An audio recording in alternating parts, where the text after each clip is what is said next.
Hello again, dinosaur fans. Today with the Diplodocus from the second wave of these dino rolls by Kong Species. I think TZ King is the artist, but I could be wrong.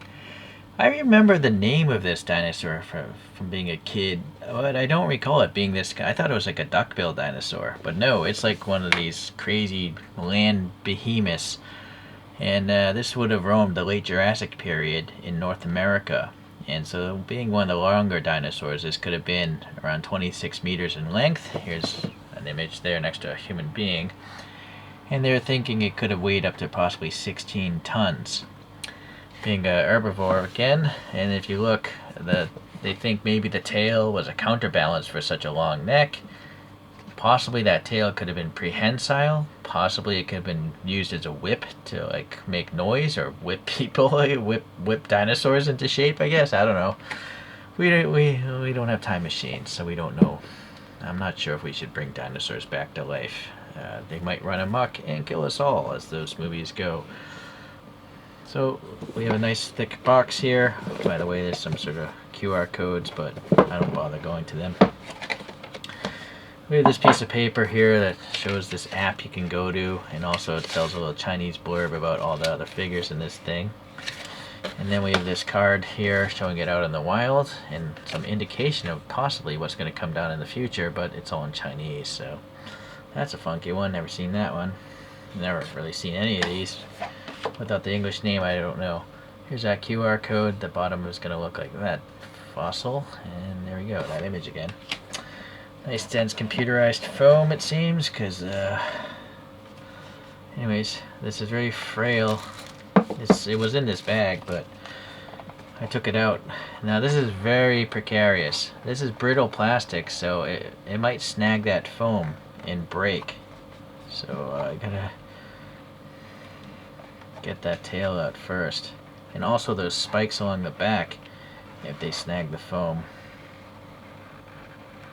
Oh, thankfully. Here we go. And there we have the fossilized skeleton embedded in rock. It looks really cool. And then we have this thin perimeter. And then we have, I guess, maybe this is a dinosaur egg. Maybe that's a fossilized egg. But it looks like a geode. You know, the rockiness of this. It's got some round shapes elevated with some yellow. And there's a fading of yellow paint effect here. Some black dots and white dots on it as well. So the legs, they look very elephant-like with these skin textures. It's got some dark gray claws or toes, and you can see more of the skin texture underneath here. You can see it's brown, then tan, a little white, so a lot of different paint fades. And yeah, this is the most intricate tail I've seen in this collection. I'm just worried that would break. It would definitely break if you drop this, so I'm going to keep this close to the table. And then you have these really fine spikes, which also would break off very easily. But you can see the brown, it gets darker up towards the top, and then I don't know if these are tampo prints or paint, hand painted, or decals, because there's a really thin black border around these lighter brown stripes. The body's kind of glossy. It's kind of hard for the camera to pick up. You can see these glass eyes. For some reason it is looking back here. For some reason maybe something's going to come up and bite it in the butt. And then it's got some goofy like overbite action here. Unfortunately the paint wasn't so great. You know, there's too much brown on those teeth. This side's a lot better. So these are hand painted, it seems, obviously. I think they have to be.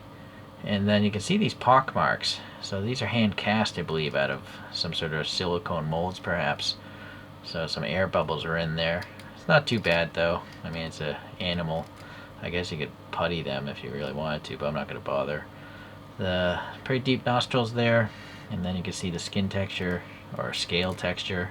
There's a dark highlight here, some lighter highlights. Very scaly face, but more wrinkled skin body. So interesting. Let's look at all these details up close. That thin tail is really well done, really well painted. It would take, I don't know, forever for me to try to paint that. Not easy. I haven't really figured out the best system to put labels down. I'm just using these acrylic discs, and also help try to protect that tail from colliding with other figures in a drawer. Anyways, from the third wave we have this Amargasaurus, which is looks like a dragon. Right? It's quite interesting. And then we have the famous Brachiosaurus. This is from the first wave of Dino Rolls. And then from the fourth wave we have something called the Mamenchisaurus. So that's the most similar as far as its appearance goes. This one had a broken tail in shipping. I had to crazy glue it and fade the paint myself. Very annoying to do. It's interesting. Oh well, I think this Brachiosaurus is posed this way because it was in Jurassic Park that way. I don't know if any of these have been in Jurassic Park. Please leave a comment if you're a really big fan of Jurassic Park movies and dinosaurs. I wouldn't be surprised in one of those like stampede scenes, but I don't remember. Okay, well, I guess it's good to learn about dinosaurs that you thought you knew about.